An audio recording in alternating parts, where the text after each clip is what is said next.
Okay, so let me conclude this topic. So, When our Huzur said that I am the best husband, Yeah. I think you said in the khutbah. yeah. I mean, to continue that hadith, he said, and I am the best husband because I have proven it over the years. So, what was I saying? Yeah, so that sermon, right. So that was the thing. So in the last sermon also he emphasized upon that, right? And then when he was dying, 82 days after this sermon, right? When he was passing away, and his family members were around him, they clearly heard him saying that I am leaving, but be mindful of three things. One is salah, be regular with salah. Second is be kind to women. Third thing is be kind to those who work for you, your employees. Okay?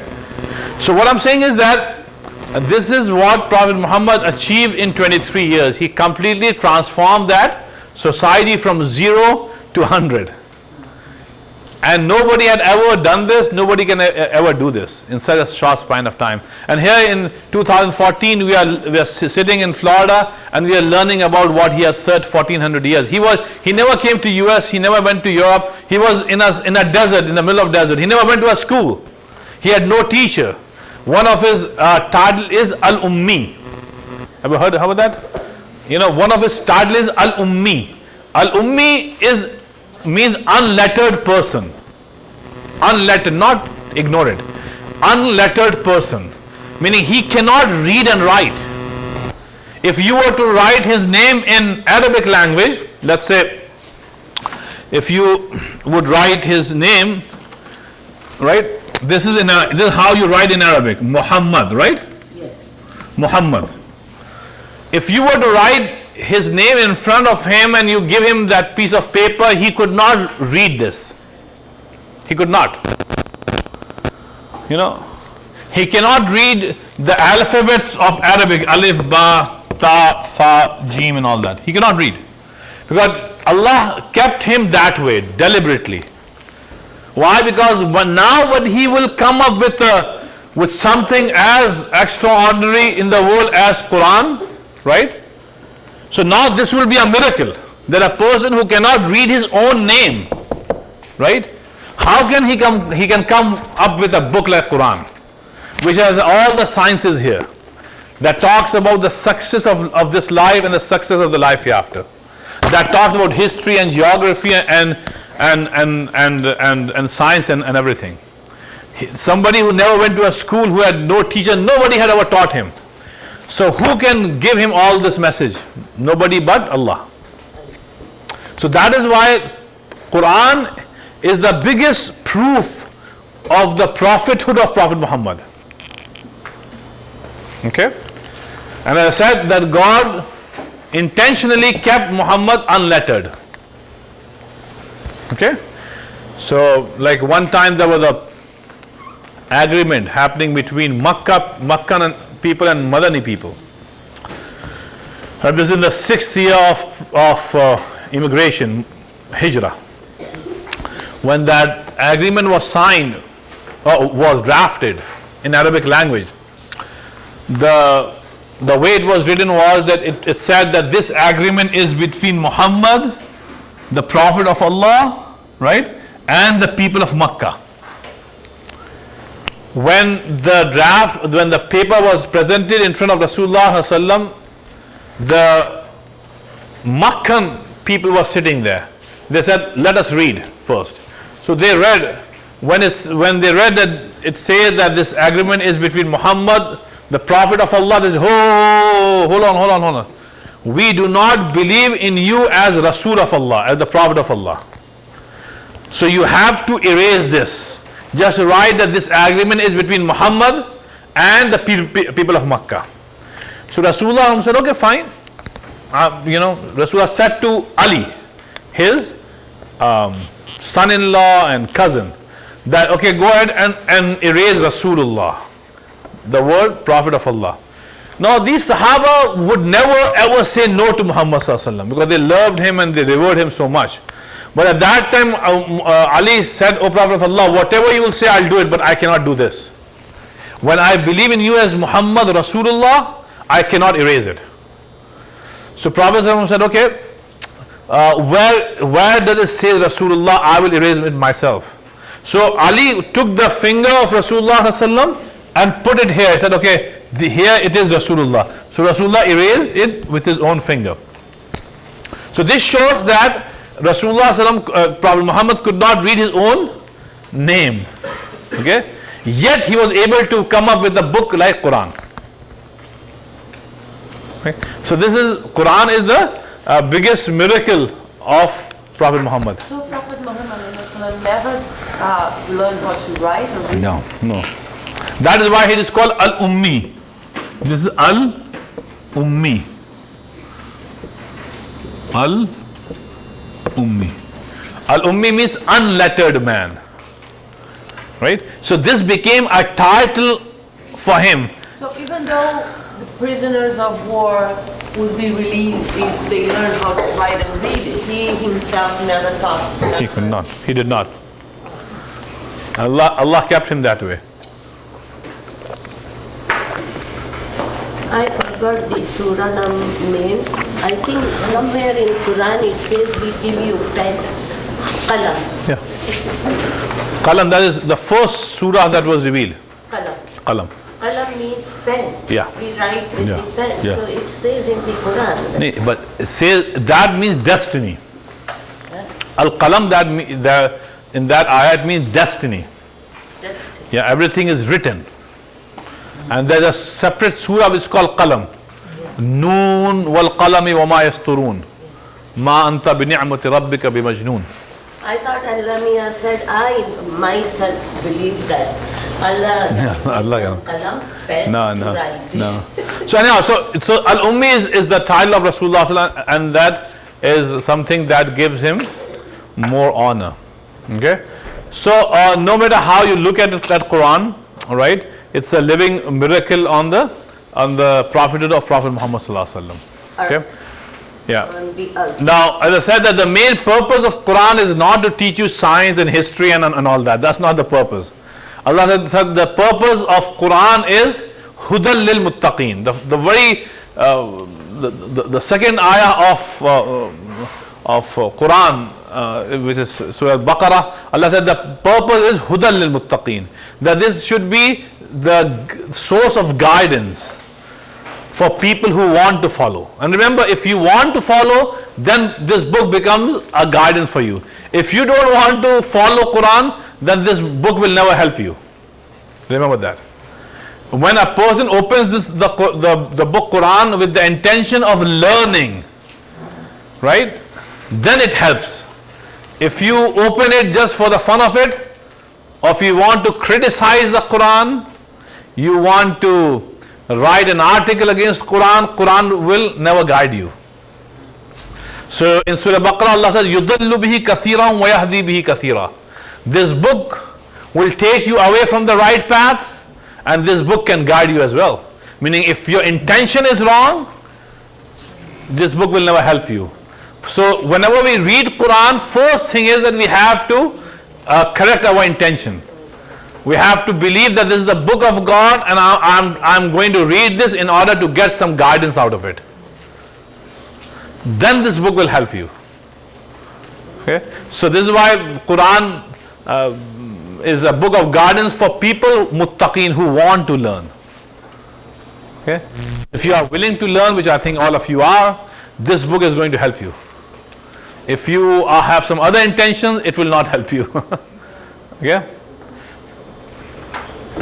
So, Quran is an ocean, and we can keep on talking about it. But I would like to see if you have any questions regarding the same topic, right? Would you say, like, if you open it to criticize it, like, you won't learn anything? Yeah. You will not get guidance. If you have opened the Quran with the intention of criticizing it or all that, then it then helps. That's actually how I became Muslim. How? find, like, compared to the Christian Bible. Yeah, so deep in your heart, you are looking for truth, isn't it? Yeah. So that is different. When a person is looking for truth, right, then Allah helps. When a person like, I don't want to name them, Pat Robertson and all those guys, right, out there. So that their intention is not to see the truth. They have a set mind. Okay? So they say, well, I'm never going to change. I don't want to change. I'm not looking for truth. I'm going to criticize the Quran, fabricate things, So then Allah doesn't guide. So, I would say so far billions of people in the history who have become Muslim, they have opened the Quran with some other intentions.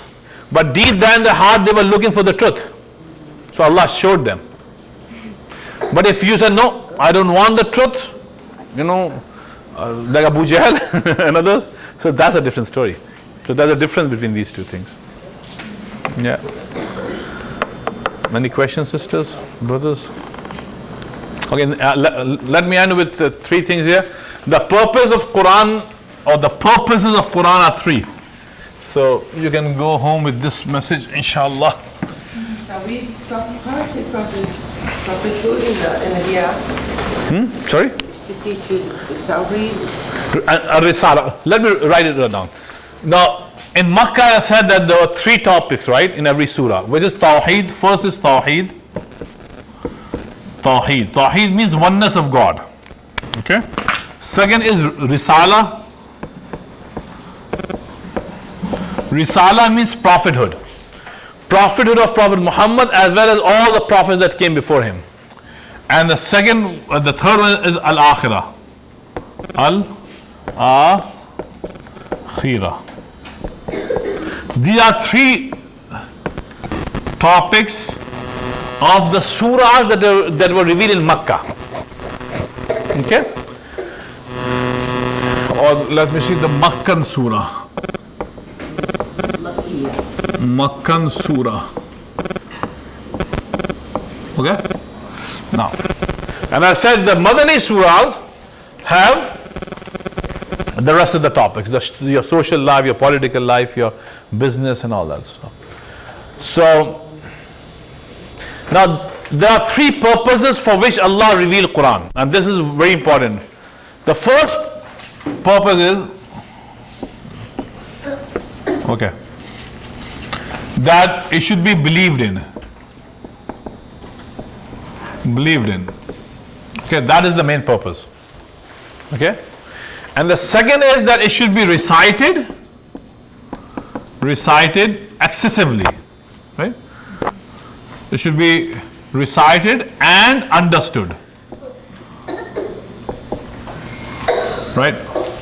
Recited and understood. And the third one is that it should be followed. It should be followed. Okay?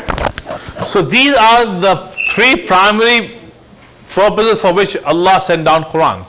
Now, as I said that without belief, these two things does not have any value. You have to believe in Quran as a book of Allah, and it has no loopholes, no mistakes, no flaws. Right? So that is the basic thing. Okay? Yes. Please tell me again what 2 and 3 mean. Okay, for this one? Okay, Tawheed means oneness of God. Oneness of God. And Risala means prophethood. Okay? Prophethood. Of all the prophets. Okay? So the first purpose is that you should believe in Quran, right? Second purpose is that you should recite Quran, which is called tilawat of Quran. Tilawat means that you read Quran day and night. And for that you need to learn Quran. You need to have a teacher. Start with Alif, Ba, Ta, Tha, the alphabets, and go on. Right? Till you master the art of reading. Okay? Because to master the art of reading is compulsory upon every believer. Once you believe in it, The second thing is that you have to learn how to recite it, right? And that would take some time, but it is easy. I have children, small children, who who can read Quran beautifully. I have children in my school who had memorized the whole Quran, and they are 10 years old. Memorize the whole Quran. Just imagine that. A 10-year-old child. Right now I have a child who by Ramadan should be able to finish Quran, inshallah, and he is only 10. And he memorizes two new pages every day. Every day. It's amazing. With schoolwork, regular schoolwork. Amazing, and he's 10 years old. So I have a class that specializes in helping children memorize Quran. Okay, so you can memorize Quran, but first you have to master the art of recitation, right? Because without this, you cannot do this. You have to do this in order to do this. So our Rasul said that, there is ghina, music, in the words of Quran. That's why we do not need any musical instruments. I think many of you who were Christians before, in the Sunday services you have music, right? And you have singing, and in many churches you have dancing. I remember in 1993 when I came from India, the first time I was invited to speak was at Seventh-day Adventist Church on downtown, and I have never seen people dancing for Sunday services, which was very odd for me. But they had the services and they were dancing and there was music there. So I was familiar with music because back in India I went to a Catholic school, and we were taken to the church every morning, and they forced us to read "O Father who art in heaven" and everything, and then there was this music. So I was familiar with that, but back in India in churches there was no dancing, but here I saw that. But in Islam there is no need for music in worship, because Quran is so beautiful if it's recited in a beautiful manner that it gives you the peace of heart that music cannot give. Okay, if the qari or the imam or the person who is reciting knows the art of reciting, right, it gives you so much tranquility and peace that you will be completely lost in the beauty of Quran. Okay, so you see that, let's say on Jummah day, that the masjid is full and there's one imam recited Quran and everybody is paying attention. Nobody can talk, nobody can make any noise. If somebody's cell phone goes on, everybody feels bad that this person is breaking our concentration. We are trying to hear something so beautiful and then here ting ting ting, it goes on. So why? Because people are so much taken back by the beauty of the words of Allah. Okay, so to recite Quran, right, in the nice, with the in the way that Prophet Muhammad wanted us to recite, right, which is called tajweed, tartil, that you go to a teacher and gradually learn, and then once you learn the art of recitation, then keep on reciting it throughout your life.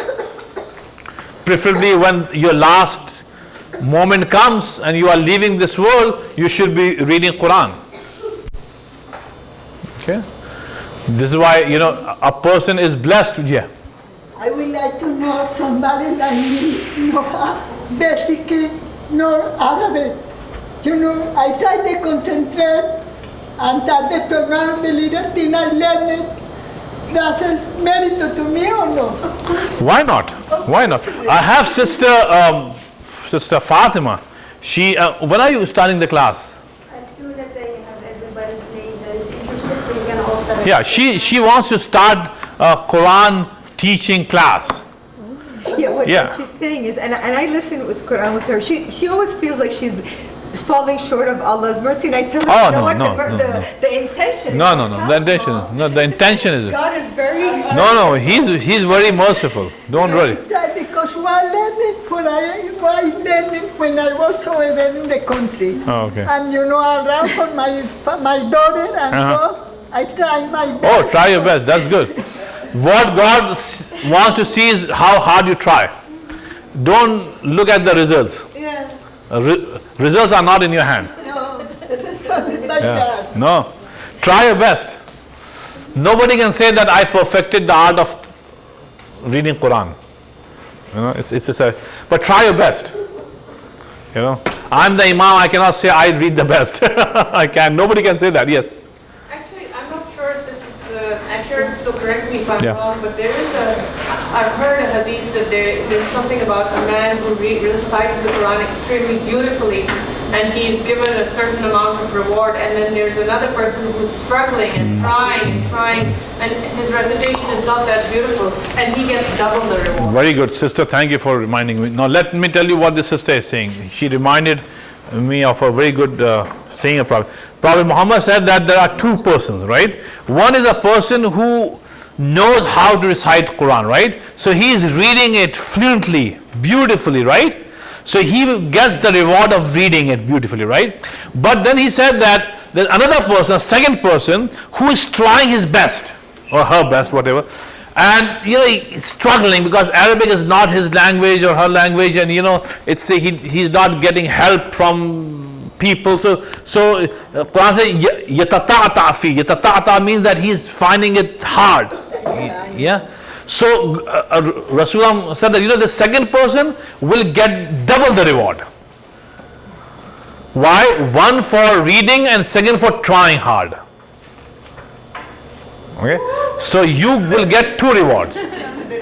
So if I will read, I will get one reward, and if you will read, you'll get two rewards.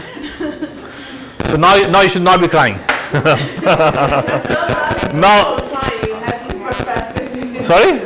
It's not valid to keep on trying just for the sake of getting. Yeah, I mean, see, when you are learning something, you know, you go through a phase, right? So Allah subhanahu wa ta'ala knows the hardship.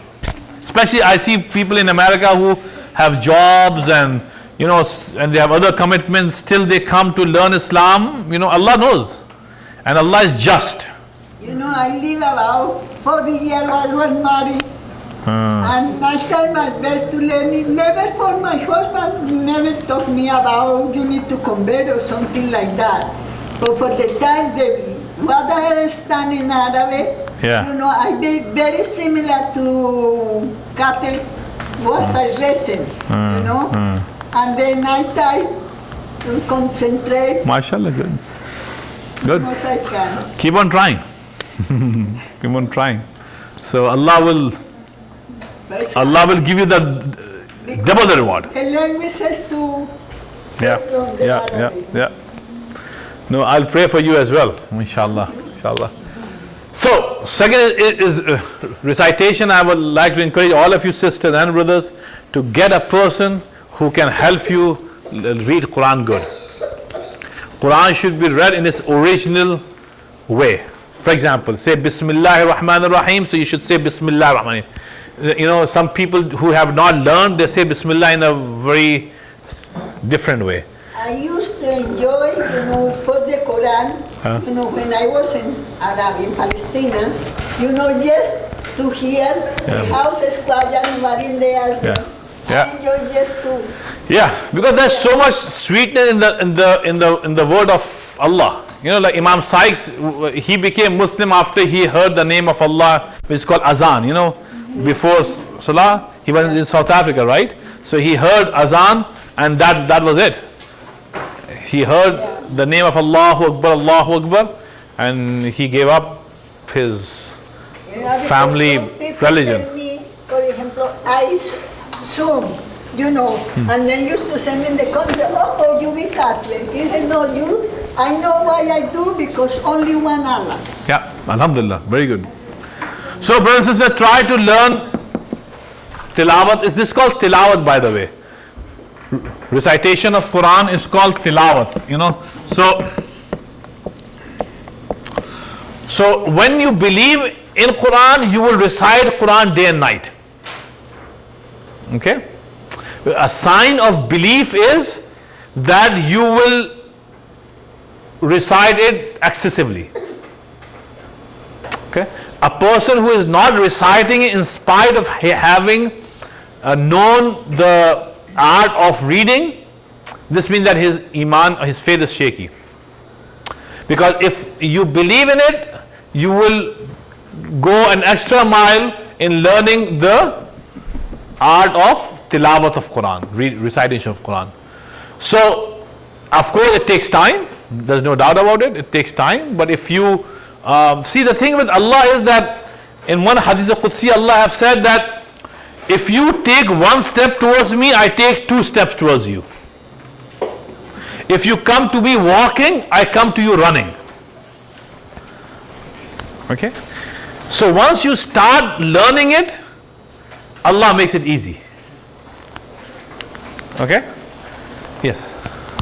I have a question regarding the recitation. Is it, especially for people who are new to Muslim Islam, and they have a hard time trying to learn the alphabet before being able to recite? Is one way to satisfy that to just memorizing from listening, and get into that category of? Yeah. But you can do that, but you still need a teacher. Anybody. So what happens is that I have many students here. Around 40 of my students have become Hafiz, meaning they have memorized the whole Quran. So what I do is that a person who wants to learn Quran, I assign one of my students to that person. I said, you know what? Teach him Quran.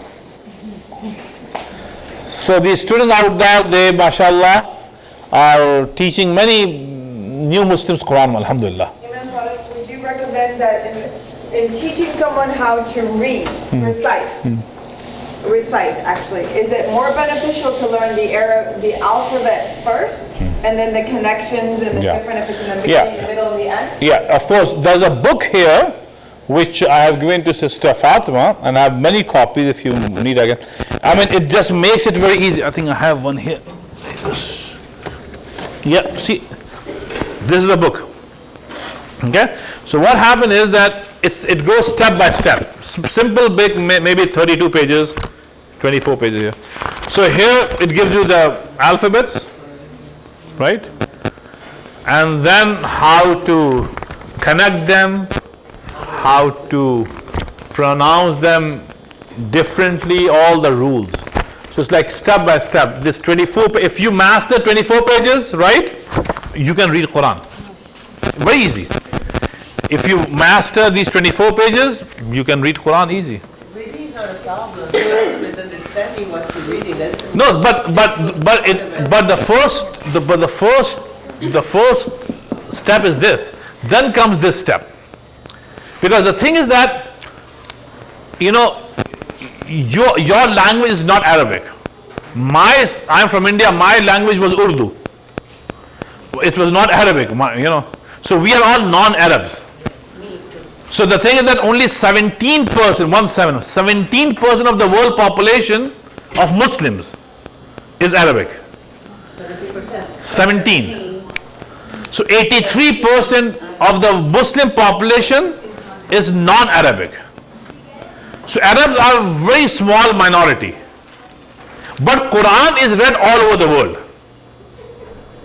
So you have to first learn how to recite Quran, because you cannot pray Salah if you do not know how to read Quran. So after believing in the Quran, this comes first. After this, then come understanding of Quran. That is, after you have learned how to recite Quran, now try to know what it means. Like I see Abdullah Yusuf Ali's translation here. You have so many different translations now. In fact, every year there is, mashallah, somebody working on Quran and in easy language and this and that. So now you have this, you can keep on learning, and this understanding process is never ending. You will keep on learning till the last day of your life. Yes. When I teach classes, my job, I always say, if you've seen it, it's feel like you watch the movie. And then you like the movie so much, you're going to watch it again. So you're going to pay attention on details that you haven't paid attention the first time. This is what I see when you really learn. Every time we learn something different, and I bet, you tell me if I'm wrong, you are learning every day. Every day. So like me, people call me scholar, but I'm a student. Because there's no scholar. I mean, nobody can master Quran. There's so much sciences there that yes, after we go to a seminary, after 8 years of our studies there, we get a certificate that you are a sheikh. Sheikh means you are a scholar. People can call you a scholar of religion, but a real scholar is that who keeps on learning till his last day. So recitation and then understanding, and this is a never-ending job. Keep on learning, okay? But third thing is that it should be followed. Whatever Allah has ordered us, we should follow. Try to follow to the best of your ability. Remember, nobody can follow Quran 100%. Nobody can. And you know what? That's not the demand from God either. Allah says in Quran, do your best. And we are humans. So Prophet Muhammad said that every child of Adam, meaning every human being, is khatta. Khatta means is going to make mistakes and commit sins. So don't worry. Keep on doing your best. Whatever mistakes you do, commit sin, don't worry much about that. But keep your best, do your best, and then do tawbah.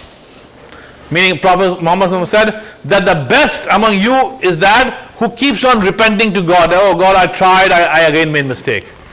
God said, no problem. You have another day. Try again. Try again. But as long as you are sincere, right? Because remember, you cannot fool Allah. Allah said, وَلَقَدْ خَلَقْنَا الْإِنسَانَ وَنَعْلَمُ مَا تُوَسْوِسُ بِهِ نَفْسُهُ. I have created you. God said, I have created and I know what is in your heart. Nobody knows. Your wife doesn't know, your husband doesn't know what is in your heart, but Allah knows what is in your heart. So as long as you are sincere, right, and you are trying, you make mistake, commit sin, Allah said, don't worry, I'll forgive you. But be sincere. Try your best to follow Quran. I know it was easy at the time of Rasulullah ﷺ to follow. It is difficult right now because things have changed. The world is a different place. But there is no other way but Quran for us. As we are saying, all doors are closed except the door of Quran is open. Okay? The only way to go to Allah subhanahu wa ta'ala and be successful is through Quran. Okay? So we need to do our best to follow and then leave the rest to Allah. Allah is the best judge. Okay? Yes? What does al-akhirah mean? Al-akhirah means the life hereafter. Life hereafter. My writing is not good, by the way. Okay? So I will conclude with this, yes. When we read the Quran, and I noticed that so many phrases or ayat meaning is same in the whole Quran. Yeah.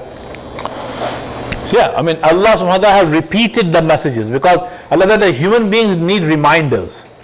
That's what we forget things. Yeah. So that's why Allah reveals over 6,000. So you could be reminded, same concept, but through different ways, through different examples, through different stories. Allah wants you to get these 3 points in your heart, because the whole Islam is this. If you have these 3 points strong in your heart, you are a strong Muslim, because that is the purpose of Quran and sending Rasulullah sallam. That's what I thought, that Allah remind Keep on reminding. Every ayah He keep on reminding us, so that because we always remember bad things, Yeah. we don't remember good things. Because when you pray salah, brothers and sisters, there's one surah that is mandatory, and that is Surah Al-Fatiha, right? And in that Surah Fatiha, there is one ayah and which says that Ihdina Sirat al-Mustaqim. Oh Allah, show us the right path. So you can ask that, well, when I'm on the right path, right? Why do I have to make this dua all the time? And I made that dua in the morning at Fajr, but at 1 o'clock is another salah. We have to make that dua again. Oh Allah, keep us on the right path. Why? Because reminder that do not take this for granted. Shaitan can put you on the wrong path anytime. So keep on, be cautious that this is the only path that I need to walk on. And if at Fajr, when I prayed Salah, if my Iman was at a certain level, at Zohar Salah at 1 o'clock when I pray Salah, I want my Iman to be stronger. And Asr, 4:30 when I pray, stronger than Zohar. So this is a process. It's like never ending process. I want my Iman to be strong, and the path that I'm walking, I want to make sure that this is the path of prophets. I don't want the enemies of God to be showing which path to walk on. I want to follow on the path of prophets only. So this is why, repetition all the time. Same Surah Fatiha, same Surah Fatiha. If you read like 4 rakat of Salah, like we do in Zuhar, 4 times we have to make that dua. Ihdina Sirat al-Mustaqim. Allah, continue to show us the right path. All your life. If you live for 60 years and you prayed for 50 years of your added life, right? Imagine how many Salah you have prayed, but every time you pray, you say Allahu Akbar, you say Ihdina Sirat al-Mustaqim. Oh Allah, keep me on the right path, so that you die a successful death upon faith, upon Iman, while you are following on the footsteps of Prophet Muhammad. Yes. God accept any other religion? No. Allah said that the only religion that Allah would accept is the religion that all the prophets have brought. Prophets were the chosen people. Jesus brought the same message that Muhammad brought. Moses brought the same message that Jesus brought. So Allah said, well, follow them. Otherwise, there are so many man-made religions which are away from the truth, right? So God said, no. Statues, yeah. If you worship statues, no, wrong. Worship God. And have you seen God? No. I have not seen. Nobody has seen. So how can we make a statue of somebody that we have not seen? I know. So that's what I'm saying. So that's why we have to worship only one God, and those who are worshiping statues, right? They are wrong. Yeah. Yes. And I know, what is your recommendation? Because khushu', being able to focus during the prayer, is something I struggle with on a daily basis. My mind tends to wander when I'm praying, even though that's the time when I'm supposed to be focused the most. So yes, I'm reciting the Fatiha 5 times a day, however many rak'ahs, but any recommendations on the focus to just block all especially if you're going through a difficult time and... Sister, there is no magical solution to this, right? It happens with everybody. It happens with me. It happens with everybody. Just try your best. Khushu is something which will come sometime and will go sometime. Because I will forget how many I prayed and I will start over. Same here. Every human being goes through this. Did I pray 2? Did I pray 3? Yeah. I'll start over again. Yeah. So don't worry about it. Just keep on doing your best. That's what matters. Okay? So, alhamdulillah, nice talking. Yes, sister. Thank you, Jazakallah. Say some recommendations that I do for khushu'. Yeah. Is that, and I don't always remember these, and I also struggle all the time. Yeah. One thing that I learned from, I went to a dars and I learned that there's actually a specific shaitan that is delegated to go and interrupt people when they're praying. He doesn't even remember his name, but he specifically